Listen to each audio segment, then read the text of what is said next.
सिर्फ तुम।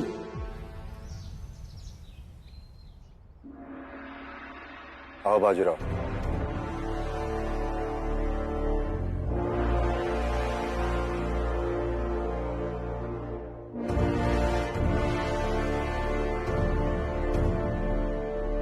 हम ये जानते हैं कि तुम 13 दिन शोक में हो, पर हम ये तुमसे उम्मीद करते हैं कि तुम अपने व्यक्तिगत शोक से ऊपर उठोगे।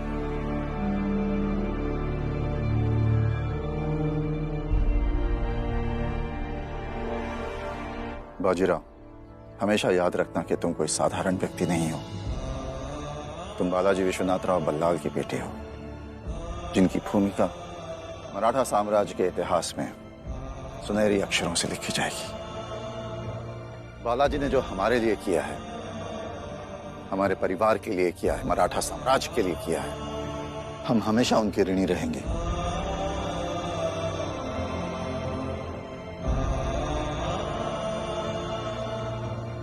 इसीलिए हमारी इच्छा है कि बालाजी राव की गद्दी और उनकी पगड़ी उनके बेटे बाजीराव को मिले।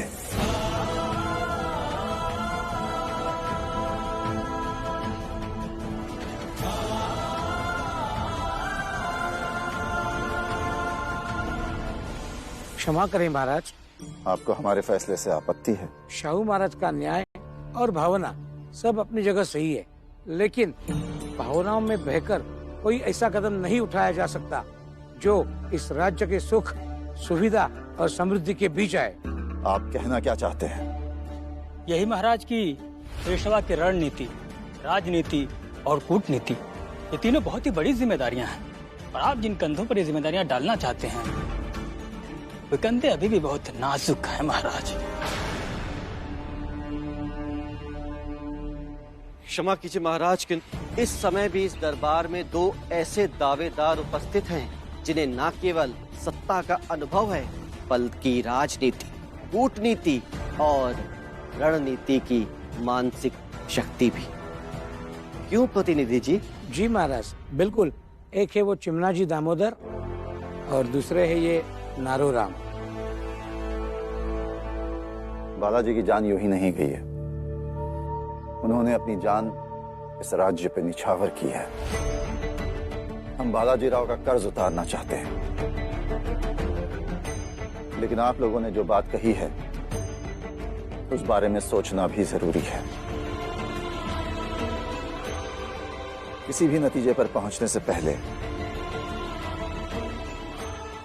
हम इस बात को फिर से सोचना चाहेंगे और उसके बाद ही हम अपना फैसला सुनाएंगे।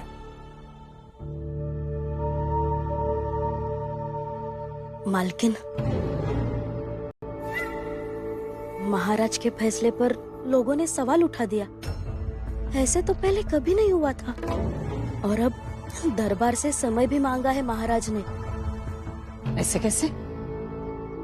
स्वराज के लिए मेरे पति ने अपनी जान दे दी है, और दरबार में ऐसे एहसान फरामोश लोग बैठे हैं जो सब कुछ भूल गए, मेरे बेटे के रास्ते में चट्टान बन रहे हैं। छत्रपति शाहू महाराज को सबका मुंह बंद कर देना चाहिए था। इसमें सोचना क्या है? अगर छत्रपति शाहू महाराज ने अपना फैसला बदल दिया तो मैं चुप नहीं रहूंगी। मैं राजमाता येसुबाई से जरूर मिलूंगी। लेकिन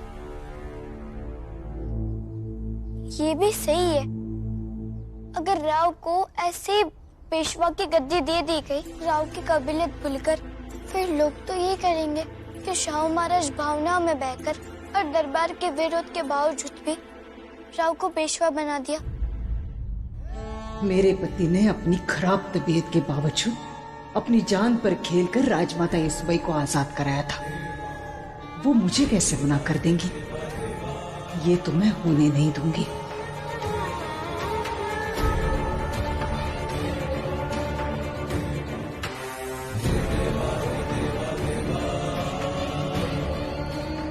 आई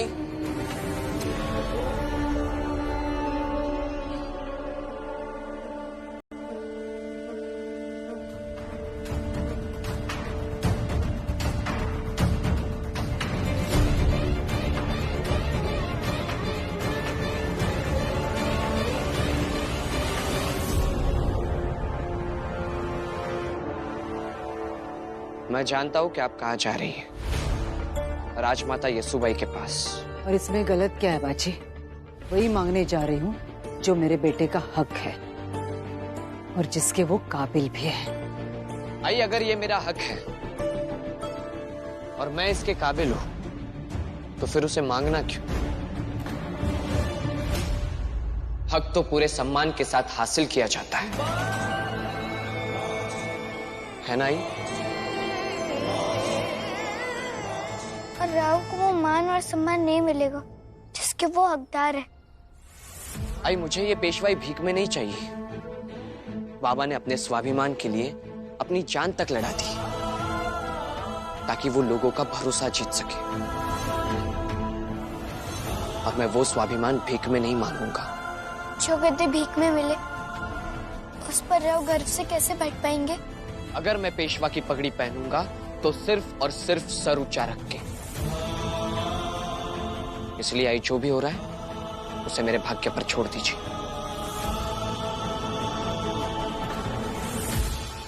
क्या चाहती हो तुम? बाजीराव पेशवा ना बने और पेशवाई किसी और को दे दीजिए।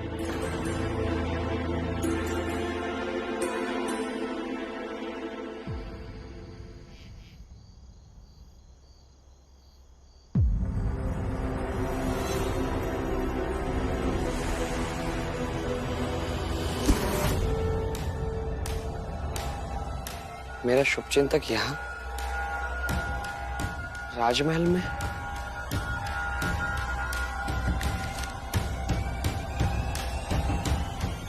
भाग्य लिखने से पहले ईश्वर भी आपका साहस और कर्म देखते हैं। भगवान सिफारिश नहीं, कोशिश देखते हैं। जिसके आप काबिल हैं, जिस पर आपका हक है, उसे कैसे पाना है ये हम बताएंगे।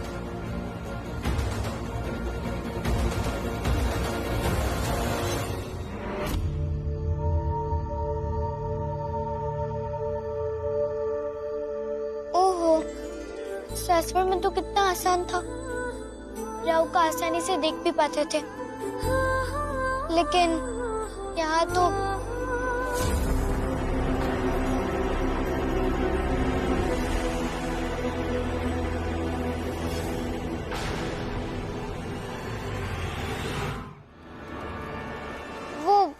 वो हमने सुना आज दरबार में क्या हुआ था, लेकिन इसलिए मैंने तुमसे पूछा, तुम्हारा मुंह कभी बंद भी रहता है? एक बात बताए राव, हमें पूरा यकीन है जहाँ बोलना होता है वहां जरूर बंद रहता है, लेकिन जहाँ चुप रहना होता है वहां तो तुम चुप ही नहीं रह पाती।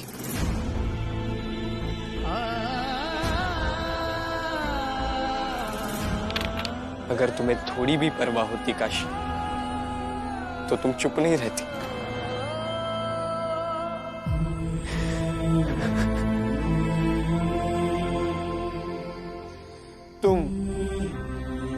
सिर्फ तुम जानती थी काशी, सिर्फ तुम्हें पता था कि बाबा बुरी तरह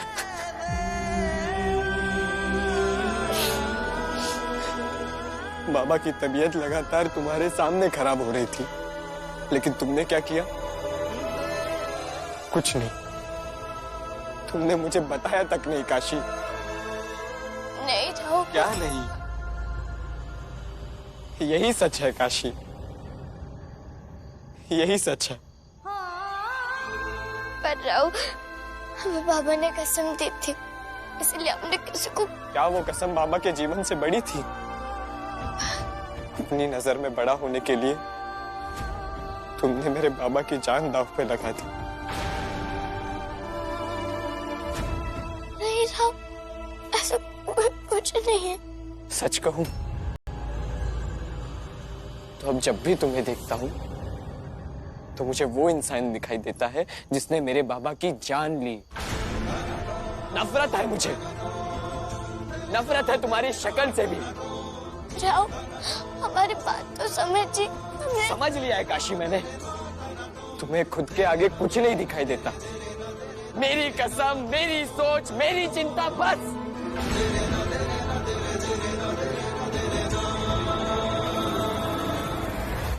दुख है मुझे कि मैंने तुम्हें अपना दोस्त माना था और समाज ने तुम्हें मेरी पत्नी बना दिया।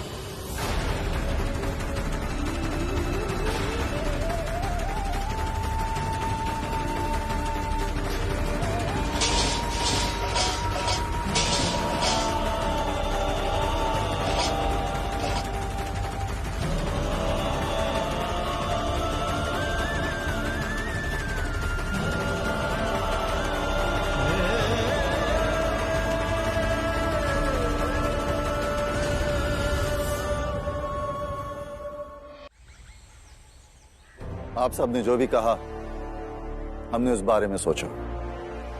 ये बात सच है कि बाजीराव की उम्र कम है और तजुर्बा भी नहीं, लेकिन ये बात भी सच है कि वीरता और समझदारी उसे विरासत में मिली है।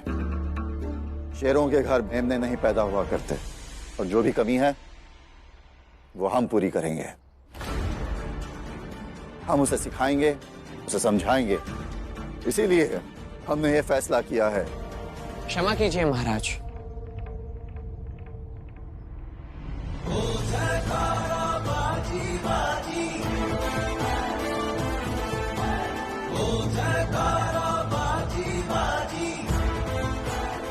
क्या आपका ये फैसला सुनाने से पहले मैं कुछ कह सकता हूं?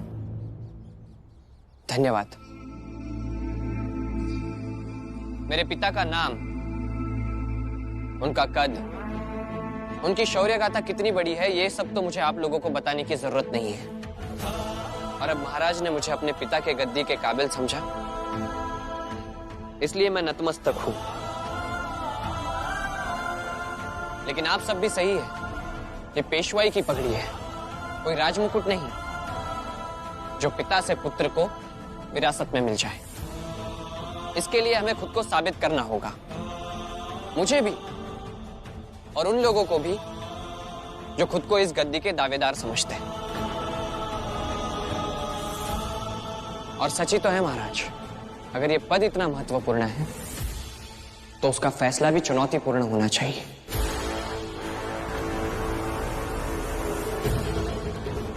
आप चुनौती दीजिएगा सभी दावेदारों को। इसलिए मैं अपने दोनों दावेदारों को चुनौती देता हूं, नारोराम और चिमनाजी दामोदर को, कि ये साबित करके दिखाए कि वो मुझसे बेहतर पेशवा बन सकते हैं और उनमें मुझसे ज्यादा काबिलियत है। बाजीराव बल्लाल की, बाजीराव बल्लाल की, बाजीराव बल्लाल की, हर हर हर हर